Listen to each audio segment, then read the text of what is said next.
পেনভিশন TV presents. সাউসিদা না দিয়ে ইমাম সালাত শেষ করে ফেলেছেন, মুক্তাদিরা তাকবির দেওয়ার পরেও, লোকমা দেওয়ার পরেও কি আসলে করণীয়? প্রথমে একটু সংশোধনী দিতে চাই, সেটা হচ্ছে যে লোকমা আল্লাহ আকবর বলে দেবে না, এটা সুন্নাহ নয়। এটা সুন্নাহ না। হাদিস হলো রিজাল তাসবিহু ওয়ালিন নিসাই তাসবিক, পুরুষরা ইমাম ভুল করলে সুবহানাল্লাহ বলে লোকমা দেবে। জি জি আর নারী যদি থাকে মুসল্লি, তাহলে তারা মুখে কিছু বলবে না, বরং হাতের উপরে হাত আওয়াজ করে ইমামকে সতর্ক করবে। জি এই জন্য আল্লাহ আকবর বলে লোকমা দেওয়ার যে প্রচলন আমাদের দেশে আছে, এটা ভুল প্রচলন, সুবহানাল্লাহ বলে দেবে। দ্বিতীয় হলো, ইমাম সাহেব তৃতীয় রাকাতে বসেছেন, বসার পরিমাণটা যদি অল্প হয় তাহলে সাউসিদা লাগবে না। আচ্ছা, কারণ একটি হাদিসে পাওয়া যায় রাসূল সাল্লাল্লাহু আলাইহি ওয়াসাল্লাম বেজর রাকাতগুলোতেও বসতেন। এটা এটাকে বলা হয় জালসাতুল ইস্তিরাহা। ইস্তারা। জি আল্লাহ হাবিবের শেষ জীবনে তিনি একটু ভারী হয়েছেন, একটু অসুস্থ ছিলেন, তাই তৃতীয় রাকাতে তিনি একটু বসে তারপরে উঠতেন। আর কোনো আলেমরা বলেন যে না, এটা রাসূলের সবসময় সুন্নাহ ছিল, তিনি তৃতীয় রাকাতে বেজর রাকাতে তিনি বসতেন।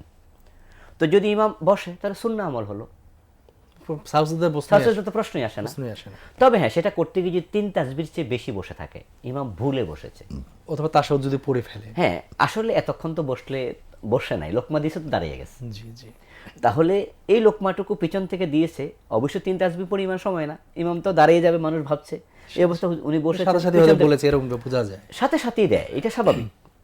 হ্যাঁ, যদি 3 তাসবিহ পরে দিত লোকমা, মুসল্লিরাও বুঝতে পারেনি যে আসলে এখন কি বসা উচিত না দাঁড়ানো উচিত, 3 রাকাত কনফিউশন, এরকম সময় লম্বা সময় চলে গেলে তাহলে সাউসিজদা তিনি দেবেন।